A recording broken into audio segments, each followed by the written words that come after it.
Alhamdulillah Rabbil Alamin, wassalatu wassalamu ala ashrafil anbiya wal mursalin wa ala alihi wa sahbihi ajma'in. Ashhadu an la ilaha illallah wahdahu la syarika lah wa ashhadu anna Muhammadan abduhu wa rasuluh. Allahumma salli ala Muhammad wa ala ali Muhammad. Rabbi shrah li sadri wa yassir li amri wahtamil lisani yafqahu qawli, amma ba'du.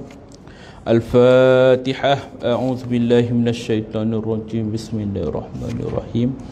Alhamdulillahirabbil alamin, arrahmanir rahim, maliki yaumiddin. Iyyaka na'budu wa iyyaka nasta'in. Ihdinas siratal mustaqim. Siratal ladzina an'amta 'alaihim ghairil maghdubi 'alaihim. Alhamdulillah, syukur kita pada Allah Subhanahu wa taala, limpah kurnia rahmat kasih sayang Allah. Kita dikumpulkan dalam rumah Allah ini selepas selesai solat fardu maghrib, menunggu waktu isyak, kita mengikuti kuliah maghrib ini, dan mudah-mudahan mendapat manfaat dan beroleh rahmat di sisi Allah Subhanahu wa taala buat kita semua, insya-Allah. Yang saya mulakan pengurusi Barisan Jawatan Kuasa, Tuan Imam, Tuan Bilal, muslimin muslimat, para jemaah yang diberkati Allah Subhanahu Wa Taala. Alhamdulillah, hari ini pertemuan kita yang pertama. Jadi sebelum kita bawa kepada perbincangan selanjutnya, eloklah saya berkenalan dengan tuan-tuan dan puan-puan semua yang kadang-kadang mungkin tak tahu siapalah Mamat yang bercakap kat depan ni kan. Tiba-tiba datang kat surau ni pula kan. Jadi kita kenalkan diri dulu. Saya Muhammad Rafiuddin bin Zainal Rashid, ataupun lebih famous, orang panggil saya lah kan, Ustaz Undertaker. Dia bukan WWE dia tuan, ya, bukan Undertaker WWE wrestling ya. Dia ada sebab itu, nanti kan saya cerita. Saya tinggal di Taman Melawati, Gombak. Berasal daripada Juasih, orang sini juga kan, tak jauh kan. Kita keluar memang akan keluar bahasa jugalah kan. Merupakan mudir Ma'had Tahfiz Kemahiran Nur Fatah di Taman Melawati, dan juga merupakan pengurusi eksekutif bagi Pertubuhan Skuad Pengurusan Jenazah Malaysia SPJM, dan juga merupakan Embalmer and Undertaker. Tu nama dia. Embalmer and Undertaker tu apa? Pengawitan dan pengurusan mayat. Saya mempunyai lesen untuk mengawit mayat. Sebab tu orang panggil Undertaker. Bukan macam orang boleh tubuk perut mayat nak dapatkan apa, nak awet mayat tu. Jadi itulah sedikit tentang diri saya, yang mana malam ini adalah pertemuan kita, dan insya-Allah sebagaimana yang diberi tajuk pada saya, iaitulah perbincangan tentang husnul khatimah. Apa tu husnul khatimah? Ya, penamat yang baik, kematian yang baik. Semua orang bercita-cita nak dapatkan penamat ataupun kematian yang baik. Tak ada orang yang kata besok aku mati, aku nak mati lidah terjelir. Tak ada kan. Aku besok nak mati, kalau boleh aku nak mati lemas. Tak ada. Semua nak minta mati yang baik. Namun dari sudut istilah, mati yang baik itu bagaimana? Adakah mati yang baik itu ialah mati ketika bersujud semata-mata, atau mati ketika kita buat kebaikan, atau mati ketika kita berada di katil rumah atau katil hospital? Adakah orang yang mati kemalangan, orang yang mati kena bunuh, orang yang mati kerana apa saja kecelakaan pada dia, itu tidak digelar sebagai mati yang baik? Ini yang kita nak terangkan ya. Husnul khatimah itu, penamat yang baik itu adalah di sisi Allah Subhanahu wa taala. Mereka yang beroleh kejayaan. Kejayaan kita yang sebenar kat dunia ini, kita ukur dengan kejayaan harta duniawi, belum lagi. Kita ukur dengan kejayaan anak pinak, bukan. Kita ukur dengan tahap akademik, siapa yang paling tinggi belajar, belum lagi. Kejayaan yang sebenarnya ialah ketika mati dapat mengucap kalimah la ilaha illallah. Kerana Nabi SAW ada menyebut, man akhiru kalmuhu la ilaha illallah dakhalal jannah. Barang siapa akhir kalamnya sempat ucap kalimah la ilaha illallah, masuklah dia ke dalam syurga Allah Subhanahu wa taala. Maka ini yang kita nak kejarkan, kita nak raihkan kan. Jadi apakah tanda-tanda husnul khatimah itu? Yang pertama kita tahu iaitulah dapat mengucap kalimah la ilaha illallah. Dapat kalimah tu, ya. Bukan semua orang dapat ucap kalimah tu. Memang Nabi sebut dalam satu hadis, lakinu mautakum la ilaha illallah, talkinkan kalimah la ilaha illallah kepada orang yang nak mati, orang yang tengah nazak ni. Nabi suruh ajar kalimah tu. Kenapa Nabi suruh ajar kalimah la ilaha illallah pada orang nak mati ni? Sebab ketika orang yang sedang mati ni, on the way nak mati ni, atau istilahnya nazak, dia dalam keadaan mabuk. Sebab tu digelar sakaratul maut. Sakarah maksudnya mabuk. Maut itu mati. Mabuk diambang kematian. Tuan-tuan dan puan-puan pernah nampak tak orang mabuk macam mana? Macam mana orang mabuk? Orang mabuk ni kan, kalau kita bagi dia mabuk minum toddy ke brandy kan, macam mana jalan dia? Kejap ke sini kan. Dia tak tentu arah. Sebab apa? Sebab kerana orang mabuk ni tak reti mana kanan mana kiri, mana betul mana salah, mana dosa mana pahala. Orang mabuk ni perlu dibimbing. Sebab tu dia tak boleh bawa kereta kan. Dia tak boleh bawa kereta. Kalau bawa kereta, langgarlah tiang ke, langgar orang ke. Sebab dalam keadaan mabuk. Bukan sekadar itu mabuk, banyak lagi mabuk lain. Mabuk laut, tuan-tuan mungkin pernah mabuk laut. Pergilah PD Port Dickson kan, naik bot tengah, tiba-tiba tumbang-umbing, dah mabuk kan. Mabuk laut. Ada orang yang mabuk kapal terbang, naik kapal terbang, telinga berdesing, tiba secah hayal kan, nak muntah lah apa. Tu mabuk kapal terbang. Ada juga orang mabuk cinta asmara kan. Macam mana mabuk cinta asmara? Dia tak kira mak dia nak juga si milah tu kan. Jangan rumput orang jangan diidam kan. Kan ada lagu tu kan. Dia tak kira rumput orang kau siapa kau, dia nak juga orang tu kan, si milah tu kan. Tu mabuk cinta asmara. Dia tak reti beza dah, yang penting dia dapat apa yang dia nak kan. Lalu orang yang mabuk nak mati ni, dia lagi dahsyat. Dia lupa segala-galanya, dia lupa siapa dirinya, dia lupa siapa keluarganya, siapakah orang sekelilingnya, dia lupa. Dan yang paling dahsyat, dia lupa Allah Subhanahu Wa Taala. Maka sebab itulah kita ingatkan dia, la ilaha illallah.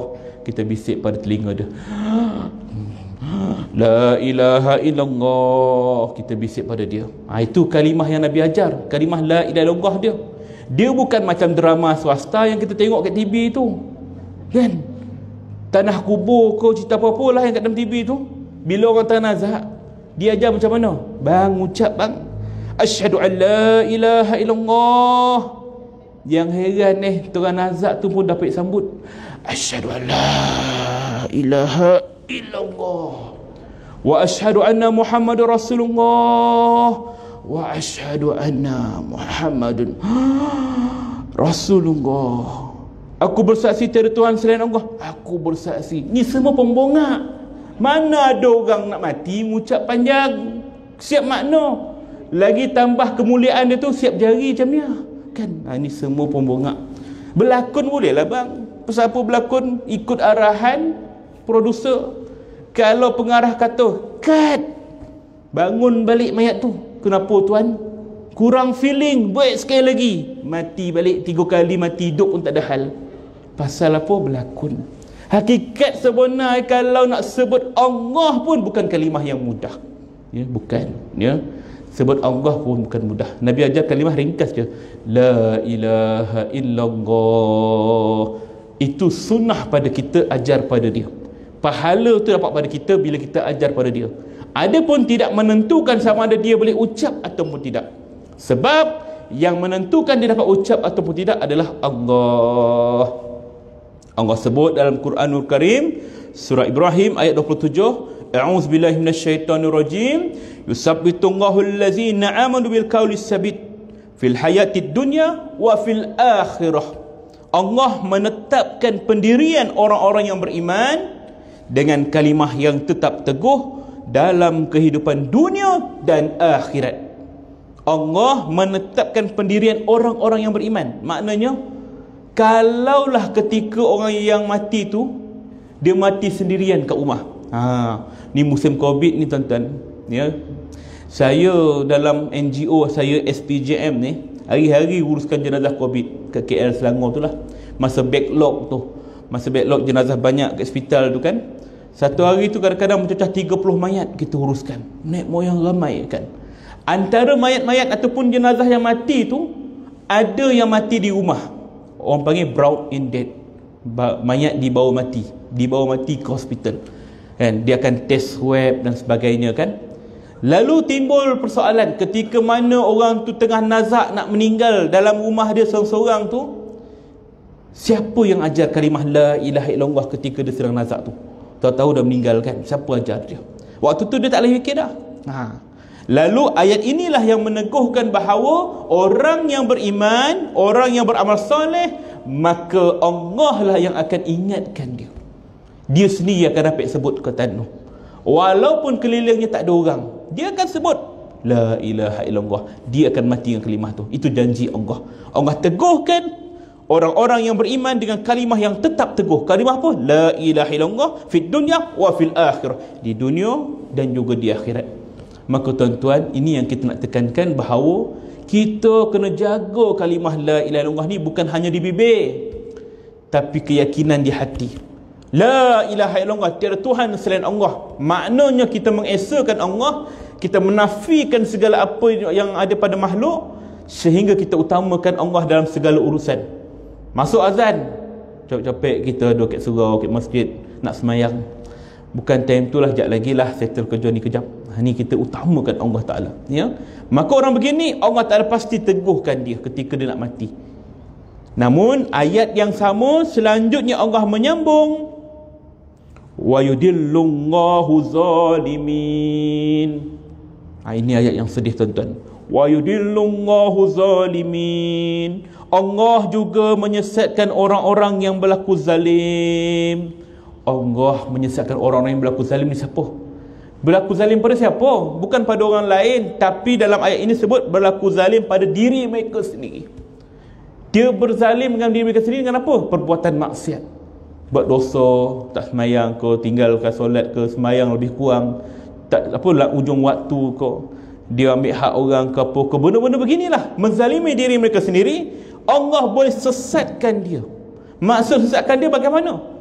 Ketika dia nak mati besok, walaupun keliling dia ramai orang, sanak saudara, anak-anak dia, kaum kerabat dia, semua berkumpul, pesan kat dia, bang, ikut bang la ilaha illallah. Orang ajar dia dengar, tapi Allah tak izinkan kalimah tu keluar daripada halqum dia ini. Wa iyazubillah min zalik. Tak lepas. Sebab Allah tak izinkan, Allah sesatkan dia. Wa iyazubillah min zalik. Wa yaf'alu ma yasha. Allah berkuasa melakukan apa sahaja yang dikehendakinya. Tuan-tuan, puan-puan, ibu ayah yang saya kasihi sekalian, ayat ini Allah suruh kita ini bersedia bahawa kemungkinan kita juga boleh disesatkan di hujung-hujung nak mati nanti. Ya Allah, kan? Macam mana kita nak elakkan benda begini? Persiapan dari awal. Tak ada siapa tahu bila dia meninggal. Ada tak tarikh? Tak ada tuan-tuan. Kita tak tahu. Hari tanpa tarikh. Inilah dia, mati. Hari tanpa tarikh. Benda lain semua ada expired. Kita beli roti Gardenia, ada tarikh expired dia kan. Bila nak expired ni 3 hari lagi, baru beli semalam kan. Nah, ada tarikh expired tu. Apa lagi? Lesen kereta kita ada tarikh expired dia kan. Semua benda ada tarikh, tapi kita sahaja yang tak ada tarikh mati. Melainkan orang yang nak kena gantung. Tu pun belum tentu lagi. Kau dapat pengampunan kau kan. Itu semua adalah kuasa Allah Ta'ala. Maka kita nak katakan bahawa kalimah la ilaha illallah, kalau ada orang yang dapat ucap, kita dengar, maka itulah tanda husnul khatimah yang pertama. La ilaha illallah. Kita boleh cerita ke orang tak? Boleh. Arwah tu macam mana? Dapat ucap tak? Alhamdulillah, saya dengar dia ucap. Ya Allah, bagusnya kan. Maka orang akan sangka yang baik dan sebagainya. Habis macam mana pula kalau orang tak sebut? Tak dengar. Kita ajar dia la ilaha illallah, dia tak sebut langsung. Sampai ke sudah dah meninggal, sampai tak sebut, tak tahu. Kau dengar tak? Tak dengar. Kau dengar tak? Tak. Tah manalah tompek ni kan. Nah, tak boleh cakap macam tu. Kalau kita tak dengar dia cakap, kita kena sangka baik, husnuzon. Jangan cerita ke orang apa-apa, kita kata insya-Allah dia sebut, mungkin kita tak dengar, mungkin dia sebut dalam hati. Sangka baik je. Walaupun yang mati itu pelaku maksiat, kita sangka baik saja. Siapa kita nak menghukum dia? Itu urusan dia dengan Allah Ta'ala. Jangan sangka baik. Namun kita nak tekan kat sini ialah La ilaha illallah. Itulah kalimah yang menandakan seorang itu mendapat husnul khatimah. Ya. Nabi SAW bersabda dalam hadis riwayat At-Tirmizi, perhatikanlah 3 hal pada orang yang tengah sakaratul maut. Orang tengah sakaratul maut ni, tengah nazak ni, cuba tengok 3 tompek. Jika keningnya berkeringat, ni dahi ni kan berkeringat, macam ada puluh-puluh kan, berair kedua matanya, keluar air mata kan, dan kering kedua bibirnya, bererti rahmat Allah turun kepadanya. 3 tanda tu kita tengok kan. Keringat, wajahnya peluh. Ketika Rasulullah SAW sedang menghadapi sakaratul maut, ketika itu wajahnya berpeluh, peluh membasahi wajahnya, dan peluh Rasulullah cukup wangi. Aisyah radhiyallahu anha pun hairan, ya Rasulullah, air apa yang keluar daripada wajahmu ini ya Allah, ya Rasulullah. Lalu kata Nabi SAW, orang beriman mati dalam keadaan wajahnya berpeluh, kata Nabi. Masya Allah, tuan-tuan ya, berpeluh macam mana? Kita nampak keringat kan, sebesar lembab aja kan, tanda yang baik. Yang kedua katanya, berair kedua air matanya, keluar ke tepi mengeleh kan, tuan-tuan ya, ada maksud itu kan. Yang ketiga, kering kedua bibirnya. Bibirnya kering. Kenapa kering? Kering bukan kering yang macam mengelupas ke apa, kering yang kita nampak macam biasa ya. Kenapa? Yang pertama, keringatnya kering, keningnya kering, apa keringatnya apa? Keningnya berkeringat. Apa maksud dia? Kerana ketika orang itu sedang menghadapi sakaratul maut, ya, roh keluar daripada kaki, naik ke lutut, naik ke pinggang, naik ke pusat sampai ke halqub ni, yang dipanggil gorgorah ni. Inilah tompek segala-galanya terhapus, pintu taubat tertutup, ditayangkan segala apa yang kita buat kat dunia ni, semua seolah-olah macam diulang tayang, semua macam kita nampak sekali imbas. Sebab itulah ketika orang sedang nazak ni, dia tak nampak orang keliling dah. Waktu tu dia nampak kok dia buat dosa, nampak dosa dia semua. Ketika dia buat pahala, nampak kebajikan dia, semua yang ditayangkan. Ya, ketika itulah orang yang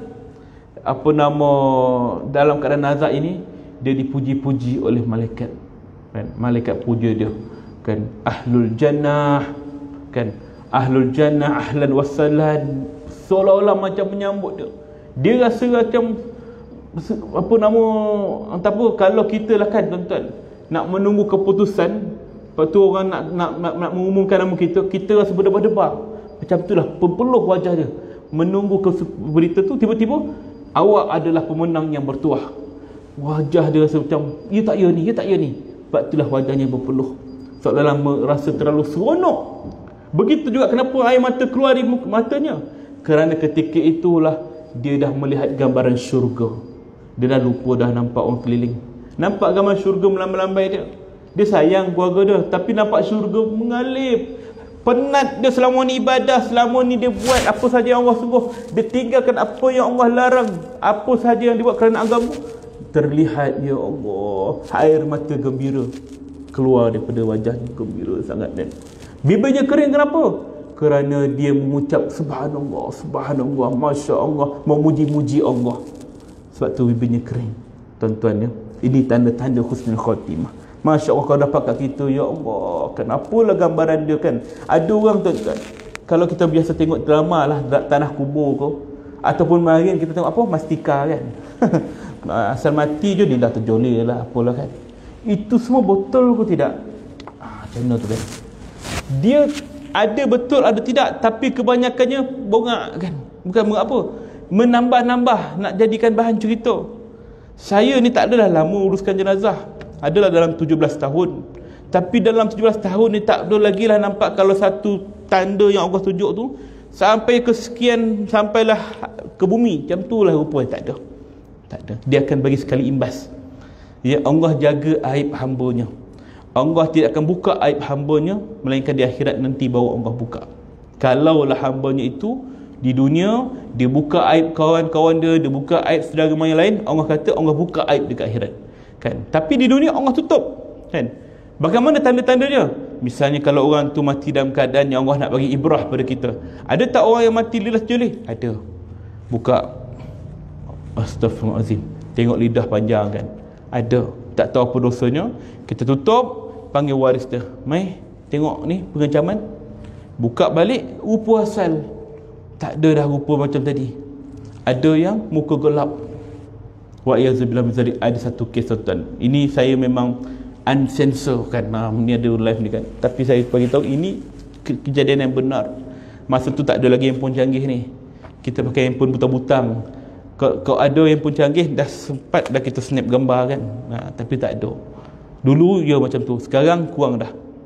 Muka bertukar jadi tikus. Pernah itu? Aduh tuan-tuan. Tikus yang ada rupa. Ada misai, ada muncung sikit kan. Tapi sekali imbas ni tuan-tuan. Terkejut tengok muka. Astaghfirullahaladzim. Tanya orang lain, betul ke saya nampak ni? Saya nampak juga. Tak apa, panggil waris. Panggil waris. Kita pecam ya, kak, sabar ya. Apa-apa pun keadaan, akak kena istighfar. Buka. Ahid, rupa asal. Mana pergi tikus tadi? Habis dah. Dia tengok muka kita macam, apa nama, elok je kan. Dia tengok macam rupa macam, apa, tengok muka macam tercengang. Dia pun tanya, kenapa ustaz? Tak ada apa. Lepas mandi tu tanya dia, kak, minta maaf tanyalah, arwah ni kerja apa? Arwah ni dia dulu kerja kontraktor, buat rumah. Dia ni cukup apa benda-benda yang dia buat kat dunia ni. Kenapa? Kak, saya nampak rupa dia tu berubah jadi macam tikus. Astaghfirullahalazim, teriak dia kan. Dia menangis. Kenapa? Dulu masa dia buat rumah orang apa ke buat kerja, kadang-kadang dia nampak tikus. Tikus ni binatang yang boleh kena bunuh. Boleh. Tikus, cicak, lipas boleh bunuh, perosak.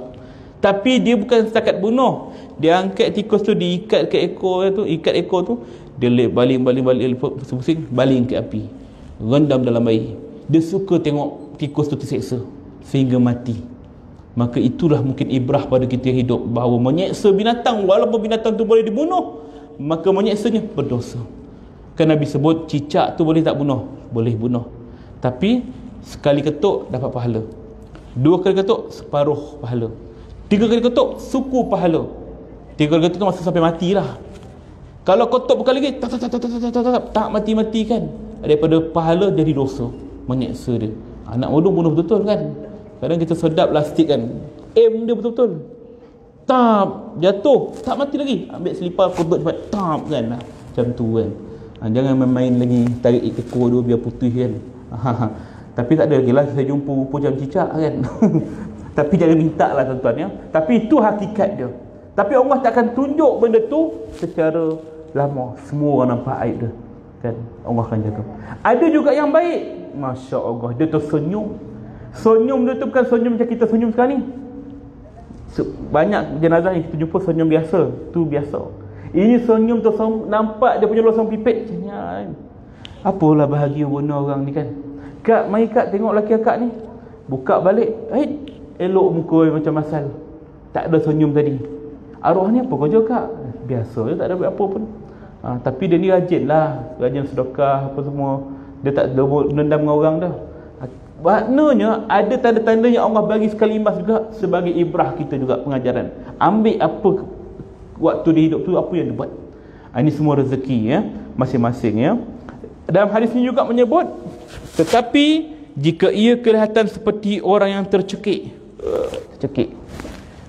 merah warna kulitnya, merah, elok warna dia macam saya ni kan, tak adalah putih kata apa, sawo matang kan, tapi warna merah kan, dan pucat kedua bibirnya, maka itu adalah akibat azab Allah kepadanya. Kalau kita nampak tanda-tanda begini, namun tak boleh cerita ke orang. Kita nampak tanda-tanda tu, apa tu tercokik ke suara tu kan, kau dengar tak? Ini tanda tak elok ni. Tak boleh. Diam-diam sudah tanda untuk kita dah. Kenapa dia tercekik? Suara dia berarti orang tercekik. Kerana ketika itu rohnya disampai gor-gorah, dia nak sebut Allah. Orang ajar la ilaha illallah, dia nak sebut la ilaha illallah tapi tak lepas. Seolah-olah ada satu benda yang sekat di kerongkongnya. Sebab tu tuan-tuan, kadang-kadang bila kita mandikan mayat ni kan, bila pusingkan perut mayat tu, tekan sikit, bunyi dia ada kan. Nak kalau orang mati gantung diri, sama ada gantung kat penjara ke atau dia bunuh diri, kan?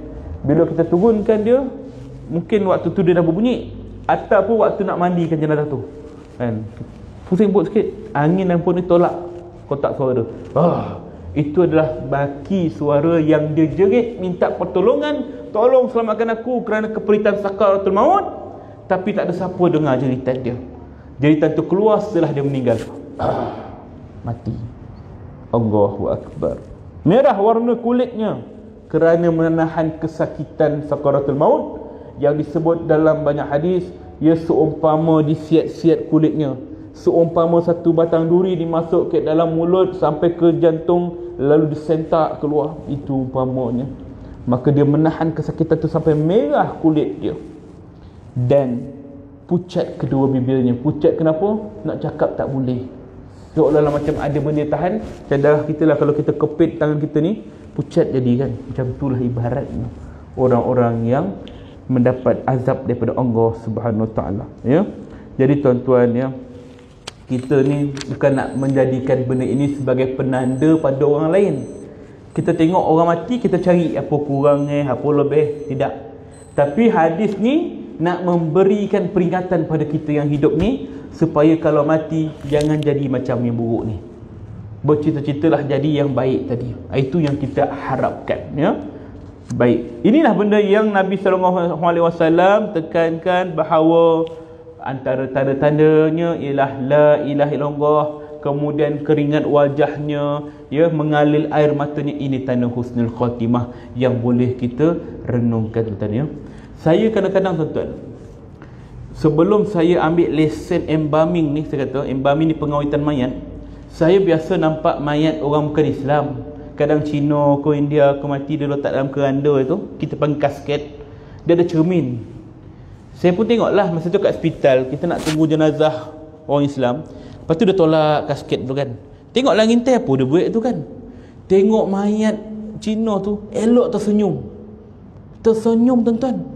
Saya pun heran, apalah senyum ni, husnul khatimah ke ni, kan?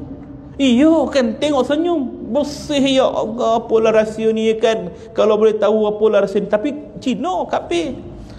Sehinggalah saya diberi izin oleh Allah Ta'ala menuntut ilmu tu di mana? Di Filipin. Saya ambil lesen tu kat Filipin, ambil diploma Science in Embalming and Undertaker. Kita nak ambil tu sebab tujuannya nak bagi tuan-tuan sedar benda ni wujud, kan? Dan juga sebagai satu pilihan, seandainya ada orang Islam yang nak bawa balik jenazah ke negara asal, ada orang Islam yang boleh uruskan. Sebab kebanyakannya non-Muslim yang uruskan jenazah orang Islam yang nak bawa balik ke negara asal. Indonesia meninggal, Bangladesh meninggal, nak bawa balik ke negara asal, kebanyakannya yang urus non-Muslim. Sebab dia je ada lesen tu. Orang tak tahu sebab tak ada kena-mengena kita orang sini. Tapi itulah hakikat dia. Saya belajar, masa kita nak awet mayat tu, mula-mula dibersihkan mayat. Bersih macam kita mandi, kan. Dah bersih, dia cari point mana urat dia. Dia ada tempat 3 point dia, di tengkuk ni, dekat tangan ni, ataupun dekat atas ari-ari ni. Biasanya kita ambil kat atas ari-ari ni, tempat orang dialisis. Kita toreh sehingga keluar 2 urat. Namanya vein and artery. Vein and artery. Cungkil keluar urat tu, kita hiris sikit, di bahagian vein tu lah darah akan dikeluarkan. Dia potong sikit, keluar darah, masuk sikit satu batang tu, biar lubang urat tu masuk, keluar darah, buanglah. 70% badan kita ni adalah air, maka dibuang begitu. Di bahagian artery, kita buka sikit, toreh sikit, tak putuskan dia, toreh sikit, nak bagi laluan, ambil satu tiub, masuk ikut urat besar tu, kita masukkan ubat formalin 12 liter masuk dalam badan mayat. Itulah bahan pengawet. Biasa kita makan ikan kek giant ke mana-mana, kan, segar je ikan ni, kan, sebab dah diawet. Itulah bahannya, kan. Maggi yang kita makan tu ada bahan pengawet ni, itulah dia. Tapi ini formalin yang asal 12 liter masuk ke dalam tubuh badan mayat. Bila masuk, badan mayat akan mula mengeras. Dia akan lambat proses perebutan tu. Mengeras, naik ubat itu sampailah dekat atas muka. Saya diajar untuk bentukkan senyuman mayat. Macam mana? Kita letakkan gam uhu kat bibir dia tu. biar tertutup rapat. Gamuhu tau, memang takkan terbuka selama macam ni. Lepas tu ambil 2 jari ni, tekan kat sini, tersenyum mayat tu. Ikut kita lah nak buat rasa pipit sikit ke apa kan, lebih kurang 5 minit 10 minit, lepaskan tangan tu, tersenyum mayat tu. Pasal ubat tu dah masuk, dia dah keraskan wajah tu, otot dia tu dah tegang. Macam ni aja. Oh, ni rahsia Husnul Khotimah Cina tadi. Baru tahu kan. La ilaha illallah, selama ni mati-mati ingat ni tanda kan. Usah lah kan. Tapi itulah dia yang berlaku. Belum habis lagi. Belum. Dah habis ubek tu 12 liter dah masuk. Lebih kurang dalam sejam mayat tu dah diawet. Ada satu bosi besar. Bosi panjang lebih kurang 1 meter, namanya teroka. Teroka ni di hujungnya tu tajam. Di keliling teroka ni ada lubang-lubang. Kat hujung batang bosi ni dia ada saluran untuk masukkan pipe. Tujuan nak vacuum. Perut mayat akan dicucuk kat bawah perut ni. Dicucuk dengan teroka tu. Zoom. Besi tu ditusuk ke dalam perut mayat. Untuk apa? Menghancurkan organ-organ dalaman mayat ni. Hati, jantung, limpa, usus, pergi buat pinggang, segala-galanya cucuk sambil disedut keluar hampa gas tu, cavity semua tu. Kan. Itulah cara pengawitan mayat di luar negara dan juga dalam negara. Bergantung lama mana kita nak simpan mayat. Normal biasa kita inject je. Nak bawa balik ke Indonesia, ke Bangladesh, dekat. Kita tahu orang Islam kita sampai sana terus ke bumi. Jadi kita inject je. Injection tu kita cucuk tang sini, cucuk tang sini, tang sini, tang sini kan. Lebih kurang 5 liter lah cucuk tu kan. Tapi kalau mereka nak bawa balik tapi perjalanan yang jauh, mana? Nun Switzerland, nun kat Amerika sana, California sana, maka itulah bahan yang dimasukkan. Termasuklah orang Malaysia yang meninggal luar negara. Bila undang-undang kita ni tak strict sangat untuk bab tu. Tapi di luar negara, walaupun di Indonesia ke dekat dengan kita, tapi kalau orang Malaysia ke orang luar negara yang meninggal nak bawa balik negara asal, itu kaedah dia. Sebab tu dah mana kita meninggal, situlah ke bumi. Tak payahlah beriu benar nak bawa balik. Tak apalah, nanti senang nak ziarah. Ziarah takat mana? Kan? Kita sendirilah kan, mak kita meninggal 15 tahun lepas, 10 tahun lepas, ataupun 3 tahun lepas ke tahun lepas ke kan. Berapa kali kita ziarah? Ada tak setiap hari? Mula-mula ialah sebulan pertama kan, 4 bulan pertama. Lepas tu kita dah jadi kenangan je. Begitulah ya. Tak ada bezanya mana ke bumi. Tak ada beza, sama je. Tak katalah kalau tanam ke Australia sana 2 malaikat kat sini 1 yang malaikat tak ada. Sana ke sini ke malaikat muka nakir tetap 2 kan. Maknanya kat mana ke bumi sama saja keadaan dia. Lebih baik kita dikebumikan di mana tempat kita meninggal. Kalau nak bawa balik juga, terpulang tu hak waris. Namun dari sudut hukumnya, maka kita boleh katakan menyiksa mayat ya. Dia nak bawa balik juga, nak balik, tak kira lah dosa ke tak dosa ke, yang penting mayat ada depan mata, misal kata. Jadi itulah tugas fardu kifayah kepada embama muslimin macam kami ni, untuk menguruskan jenazah ni, nak bawa balik. Adalah pilihan dia, tak adalah serah bulat-bulat pada non-muslim. Ini yang dilalui tuan-tuan ya. Maka saya nak terangkan ini sebagai satu pengajaran pada kita. Jangan bawa balik mayat. Tu je saya nasihatkan. Sebab keadaan dia tu menyakitkan. Sedangkan kita ni diajar nak mandikan jenazah pun kena lemah lembut. Jangan kasar benar. Lemah lembut mandikan ayah tu, kita pun lemah lembut dia mandikan. Ini kan pula tobok perut mayat tu, hancur kan. Ini dia ya? Jadi saya tunjuk pada orang ini kaedah dia, maka orang pun sedar, tak payah balik lah situ juga ya. Maka kena ingat, kematian itu boleh berlaku di mana-mana sahaja, tidak bersyarat ya. Maka mana kita meninggal, situlah ke bumi. Baik, itu tentang hal itu. Kita dah isyak ke dah lanjut dah? Lebih dah lepas belum? Saya tak dengar pula bunyi tirit ke apa ke? Tak ada dah masuk dah ke langgar je? Jalan dia terus je setengah tompek dia marah kan, apa ustaz tak utamakan azan kan. Baik, ada satu hadis yang saya bacakan mafhumnya. Malaikat maut menghampiri seseorang yang akan mati, lalu dia memperhatikan hati orang itu, namun ia tidak mendapati apapun di dalamnya. Lalu dia membuka sepasang bibirnya dan mendapati hujung lidahnya menempel pada langit-langit mulutnya seraya mengucap la ilaha illallah, ia lalu diampunkan berkat kalimah al-ikhlas itu. Hadis riwayat Ibnu Abi Dunya, At-Tabrani dan Al-Baihaqi. Maknanya malaikat maut ini dia akan tengok dalam hati orang ni ada tak iman, ada tak ada jumpa apa pun. Maka dia tengok kat langit-langit, ada tak perkataan Allah.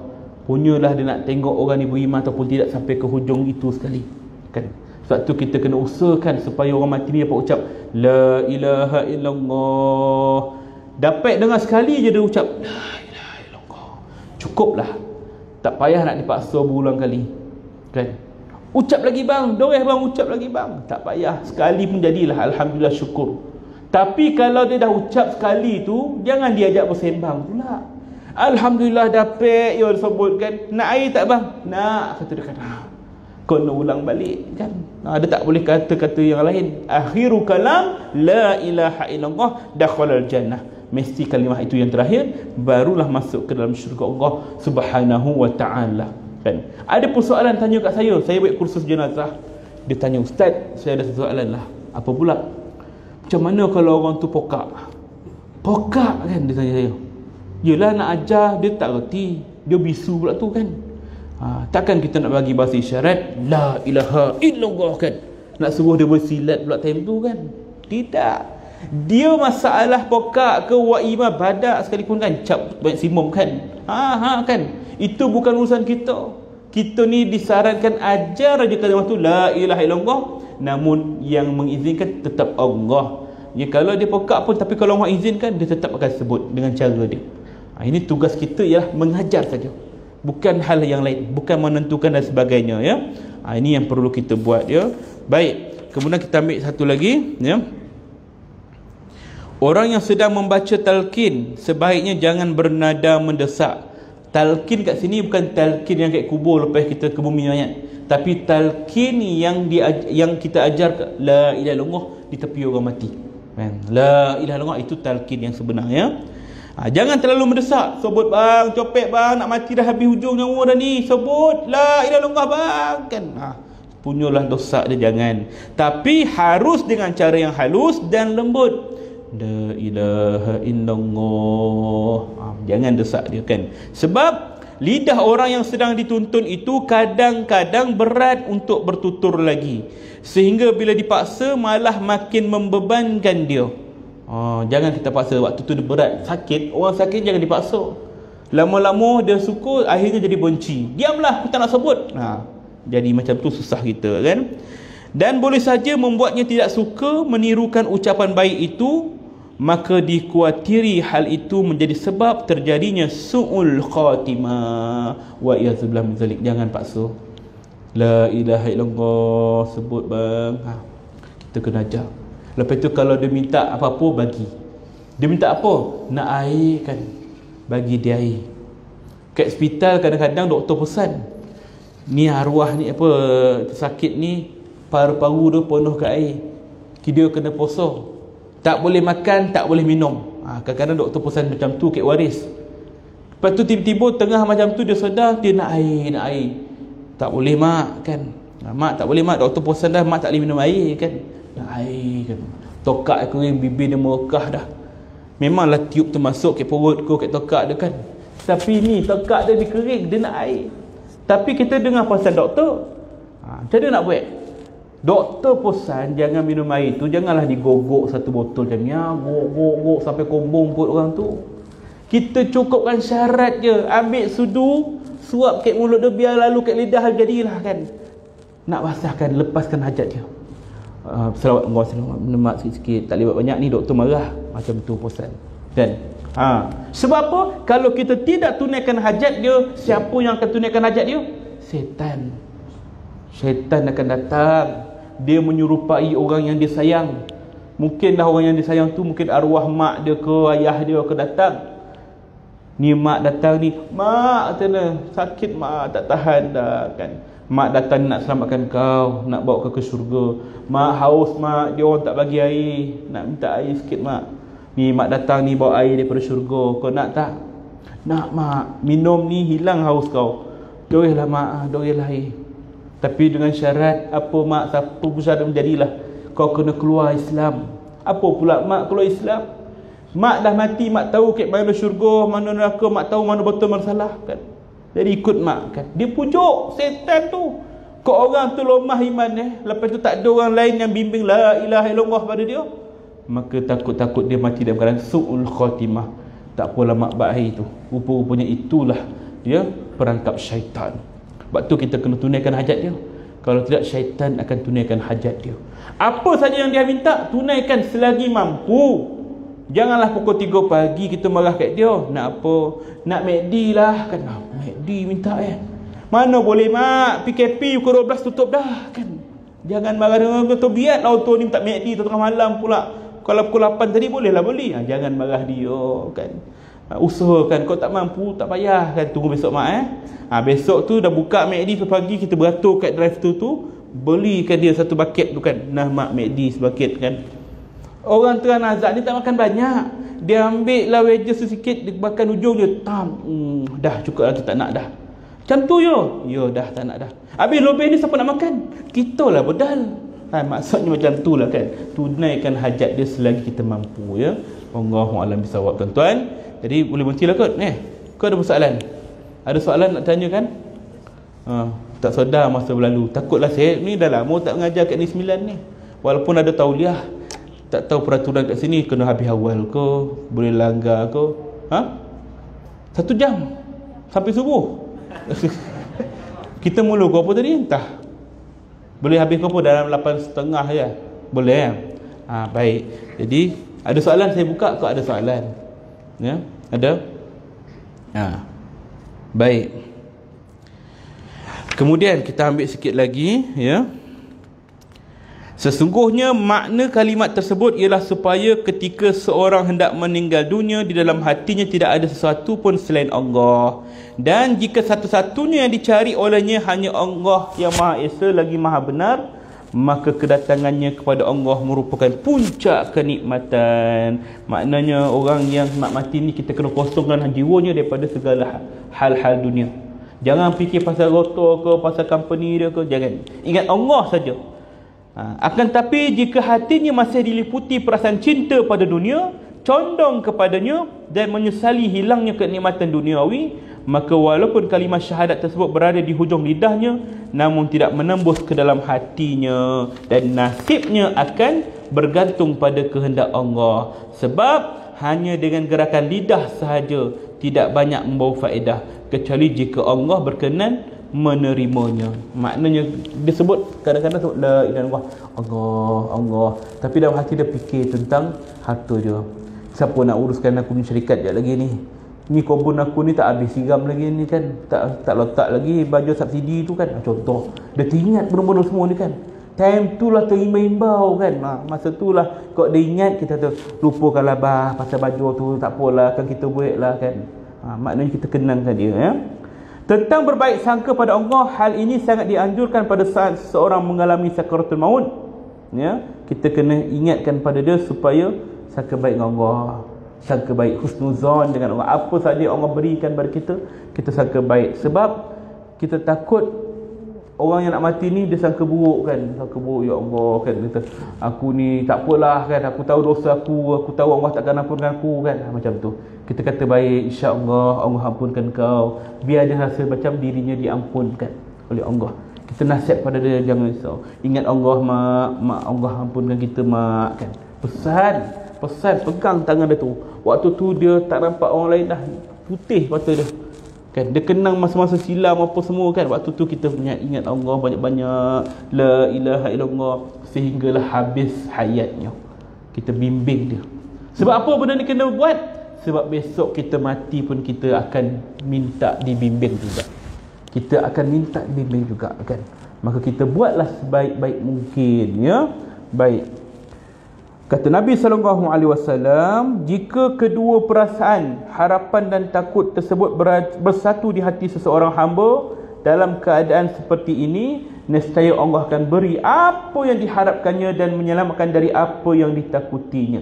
Tapi janganlah terlalu rasa harap, maknanya rasa macam Harapan tu penting. Harapan nak masuk syurga, ya Allah aku mengharap keampunanmu ya Allah.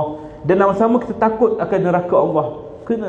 Kena bersatu. Jangan kita rasa macam dia yakin sangat dah, aku ni insya-Allah syurga tempat aku ni kan. Tak boleh. Ya, ataupun kita yakin sangat aku ni neraka tempat aku ni. Tak boleh juga. Dia kena mengharap syurga, tapi sama-sama kita takutkan azab Allah. Maka inilah bila berkait antara kedua-duanya, Allah akan beri apa yang diharapkannya dan Allah akan selamatkan daripada apa yang ditakutinya. Ni kalau kita belajar kitab Ihya Ulumuddin, dia ada tajuk khauf wa raja, ketakutan dan pengharapan kita pada Allah Subhanahu wa taala, ya. Baik, kata ada satu kisah saya nak kongsikan ni. Ada seorang tu dia ketika hayat dia ni orang biasa je. Ni kisah ni antara tanda husnul khatimah lah. Dia jiran saya lebih kurang dalam 15 tahun lepas. Saya duduk kat rumah dia. Dan dia ni habit dia ni, tabiat dia ni suka bagi salam ke orang. Jumpa orang, Assalamualaikum kan. Assalamualaikum. Semua orang lelaki ke perempuan ke, orang besar ke tua ke, budak kecil baru lahir ke, Assalamualaikum dek kan. Kucing you dia tak bagi salam. Maknanya semua orang dia bagi salam kan. Kucing you tak bagi salam kan. Apalah orang ni suka sangat bagi salam, sehingga orang panggil dia apa? Pak Cik Assalamualaikum. Pak Cik Assalamualaikum. Siapa tu? Itulah Pak Cik Assalamualaikum kan. Orang tahulah bila kata orang sebut macam tu kan. Tapi satu je perangai dia yang orang sebut-sebut. Apa dia? Sekali pun tak pernah jojak kat surau. Tu masalah pula. Dia bagi salam kat orang, tapi sekali pun tak pernah nampak muka kat surau. Dia lalu kat depan surau, nak pergi kedai, sebelah surau tu ada kedai uncit. Waktu tu nak zuhur, saya tunggulah nak azan zuhur kan. Duduk depan surau tu. Dia datang, Assalamualaikum Ustaz, kata dia. Waalaikumsalam. Mana Ji? Ni kedai boleh bawang sikit, kata. Okey, dia pergi kan. Lepas tu tak lama lepas tu dia patah balik. Assalamualaikum Ustaz. Waalaikumsalam. Mana Ji? Tertinggal duit, nak pergi ambil duit jap. Tertinggal duit, patah balik kan. Tak lama tu patah balik. Assalamualaikum Ustaz. Waalaikumsalam. Mana? Ni duit nak pergi beli bawang lah. Botol kutip botol orang tua ni kan. Macam itulah keadaan dia. Assalamualaikum Ustaz. Waalaikumsalam. Dah boleh dah lah. Balik. Tak ada singgah ke surau. Surau ada tu. Sampai orang-orang kat situ, jemaah surau ni kan, dia kata, dia ni apalah orang ni kan, tak roti-roti singgah. Kan padahal sihat je. Singgahlah masuk sembahyang. Saya pun kata, abang, pernah kau panggil dia datang surau? Tak pernah. Semalah lah, pandailah dia, takkanlah nak kena ajak dah depan surau. Orang cakap macam tu. Mungkin dia ada sebab, kita pun tak pernah tanya dia kan. Kemudian ditakdirkan Allah satu hari dia meninggal dunia, dia mati. Saya dapat berita tu hari malam Jumaat. Masa tu kita habis baca Yasin kan, lepas isyak tu adalah jamuan macam biasa. Tiba-tiba ada datang seorang budak lelaki tu. Imam sini siapa? Biasalah kan, orang tak pernah campur surau kan. Imam sini siapa bang? Imam surau sini kan. Sekejap.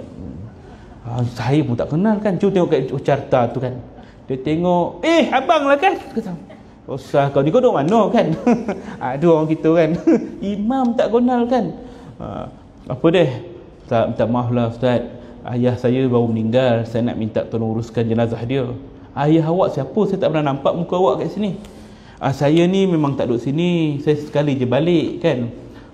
Ayah saya ni Pak Cik Muhammad, kata dia. Pak Cik Muhammad, ramai Muhammad sini. Saya pun Muhammad kan. Apa ramai Muhammad sini kan? Yang mana? Rumah kat mana? Ada orang panggil dia siapa sini? Pak Cik Assalamualaikum. Yo, dia tu meninggal. Yo, dia dah meninggal. Yang duduk sini. Ya, dia. Bila meninggal lah? Baru tadi, petang tadi. Kat mana? HKL sekarang mayat dia. Okeylah, tak apalah. Nanti kan saya akan aturkan. Lalu mayat tu pun dibawa lah. Dan itulah kali pertama dia masuk ke surau menjadi jenazah. Kali pertama. Tak pernah sepanjang hayat dia. Kan, saya tanya orang lain pernah nampak tak? Tak pernah. Inilah dia kali pertama. Bawa ke surau nak mandi mayat tu. Saya pun buka lah baju dia selai-selai. Arwah ni sakit apa? Dia ni ada kanser Ustaz. Oh, patutlah. Lepas tu buka bahagian perut dia, nampak dekat perut dia ni satu kantung najis. Keluar daripada perut dia, usus tu keluar najis. Ni apa ni? Arwah ayah ni dia ada kanser je, perut dia ni dia najis. Sistem pembuangan najis ni tak baik. Jadi kena buang kat situ. Hari-hari kena cuci. Saya pun terdiam. Berapa lama dah ni kan? Lama dah Ustaz, dah 5 tahun dah. Dia pula kebetulan memang baru 5 tahun duduk situ. Oh ya ke? Saya nak tanyalah bang, arwah ni ada tak dia cakap dia ni nak pergi surau ke apa? Ustaz, kata ayah saya ni dulu memang kaki orang surau. Memang kaki surau kat topek lama. Tapi bila dia dah operation ni, perut dia dah tak baik ni kan, dia takut kalau dia masuk surau, najis dia jatuh, kena tikar orang marah. La ilaha illallah, tergamam saya kan. Ya ke? Kenapa macam tu pula? Sebab kat rumah pun kadang-kadang dia punya plastik tu bocor, keluar najis kencing ke apa kan, mencicit-cicit jatuh kat bawah tu. Saya tepuk dah, astagfirullahalazim. Ini ke sebab dia tak datang surau ni? Ya Ustaz. Kadang-kadang dia dengar azan, dia menangis kan, nak jumpa orang surau. Sebab tu Ustaz, kalau Ustaz perasan, kenapa tiap-tiap kali waktu azan dia lalu depan surau? Sebab dia rindu nak masuk. Dia rindu nak masuk, tapi dia takut najis jatuh. La ilaha illallah, patutlah dia lalu 2-3 kali rupanya dia nak masuk. Kita pula berat mulut nak tanya. Astagfirullahaladzim, itulah ujian dan pengajaran pada kita ni. Saya lah menyaksikan Allahu Akbar kan, tapi Masya Allah, bukan setakat tu aja, jenazah dia tu tak ada najis. Lepas kita buang tu memang tak ada najis, bersih, mandi kafan, nak jadikan apa nama, satu mungkin petanda orang kata je di manusia baik. Ketika nak kebumikan dia besok, kita lepas subuh tu kan, orang kata nak kebumi pukul 9 pagi. Subuh tu hujan lebat, lebat selebat banyak, lebat. Saya risau dah, pasal dekat KL tu tanah kubur dia dah siap gali dah lubang. Orang tak mati lagi tapi kubur dah siap dah. Kan 5-6 lubang dah siap. Ni mesti banjir lubang ni kan. Fikiran saya macam tu. Lepas tu orang kubur telefon, Ustaz, dah boleh dah angkat mayat? Kan hujan baru berhenti, air macam mana? Tak apa, bawa lah. Kita pun bawa. Saya tengok lubang kubur memang penuh ke air, semua penuh. Tapi lubang kubur dia tu kering. Bukan setakat kering, bukan kering yang kering tak ada air langsung, adalah becak sikit, tapi air tak bertakung macam lubang-lubang sebelah itu kan. Saya kata pada orang gali kubur tu, laju betul abang buang air ni kan? Taklah Ustaz, saya datang lepas hujan lebat tu, saya tengok memang dah kering air jam tu lah jadi dia. La ilaha illallah kan. Sedangkan kubur dia tu sebelah pondok. Pondok tu dah ada atap, air hujan turun, atap tu lalu, air lalu ke atap tu, masuk betul-betul ke dalam lubang itu. Patutnya kalau dalam keadaan macam tu memang dah penuh ke air, tapi tak ada air. Air bawah tu je, air becak-becak yang tu je, macam seolah dia sedut. La ilaha, apalah rahsia dia ni kan. Kemudian kita pun ke bumi, saya jumpa anak dia, jumpa rumah, saya tak ingat dah. Saya tanyalah, arwah ni saya tengok ada tanda-tanda baik. Apa rahsia dia? Boleh tak abang share kat saya sikit? Saya tak tahulah Ustaz, dia ni orang biasa je, tak adalah amalan bangun tahajud ke apa, tak ada. Ya ke? Cubalah cakap apa-apa kau. Entahlah Ustaz, tapi yang saya perasan dia daripada awal, daripada saya kecil lagi, dia ni suka bagi salam ke orang. Tu je amalan ni. Suka bagi salam ke orang, tu je amalan ni. Tak ada amalan lain. Assalamualaikum, Assalamualaikum kan. La ilaha illallah, saya pun kata inilah orang yang terbaik. Buat benda kecil tapi istiqamah. Itulah di antara cara kita nak meraih rahmat Allah Subhanahu Wa Taala. Kadangnya kita buat amalan besar-besar, alhamdulillah bagus dah, tapi tak istiqamah. Malam tu ialah solat tahajud 20 rakaat. Malam lusa langsung tak ada kan. Kadang sampai subuh gajah kan. Maknanya kita nak buat amalan tak kisahlah kalau malam tu kita rajin, tapi kalau boleh istiqamah lah setiap malam kita bangun misalan kan. Apa saja amalan kita buat biar istiqamah, walaupun sedikit, kerana itu lebih dicintai oleh Allah. Kata Imam Syafi'i, aku lebih sukakan amalan yang sedikit tapi istiqamah berbanding amalan yang banyak tapi hanya seketika. Ni kita kena renungkan. Maka inilah antara ibrah yang saya boleh kongsikan tentang kematian-kematian yang baik kan. Saya pengalaman kisah orang mati ni memang banyak, tapi saya tak suka share yang buruk-buruk, sebab saya nak kita tahu yang baik-baik saja kan. Kisah orang mati, ada buku itu kan, kisah orang mati saya buat tu, cerita orang kata, wah Ustaz, kisah orang mati ni ada tak macam dalam Mastika tu kan. Kau jangan carilah buku macam Mastika tu kan. Aduh, yang tak elok kan. Jadi kita ambil yang baik-baik, sebab kita nak mati kita pun dalam keadaan yang baik, orang cerita pun yang baik-baik juga. Itu harapan tuan-tuan, semua berhajat mati yang baik. Maka sebelum kita dapatkan kematian yang baik, maka jadilah orang yang baik. Tak payah buat banyak-banyak amalan yang kita rasa tak mampu nak istiqamah. Buat sedikit tapi insya-Allah istiqamah, tapi tambah lagi sedikit lagi, sehinggalah mati kita dalam keadaan amalan yang istiqamah. Jadi sekarang itu perkongsian saya pada malam ini. Saya minta ampun, minta maaf segala kekurangan, kekilafan, keterlanjuran kata-kata dan masih ambil. Terima kasih kepada pihak surau kerana sudi menjemput saya, ya, walaupun saya daripada jauh juga Taman Melawati, tapi insya-Allah minggu depan akan jadi orang sini juga kan. Baru cari rumah kat nilai impian. Dokek lah kan, ada 20 minit atas sini. Itu pun jam kat tol tu je tadi kan. Kau naik motor dah lepas sampai dah semayang maghrib tadi kan. Jadi dah jadi orang sini lah kan. Tak apalah kan. Jadi insya-Allah sekali itu daripada saya. Sekali lagi kita tangguh dengan tasbih kafarah dan suratul As. Subhanaka wa bihamdik asyhadu an la ilaha illa anta astaghfiruka wa atubu ilaik. Bismillahirrahmanirrahim. Wal 'asri innal insana lafi khusr illa allazina amanu wa 'amilus shalihat wa tawasaw bil haqq wa tawasaw bis sabr. Assalamualaikum warahmatullahi wabarakatuh.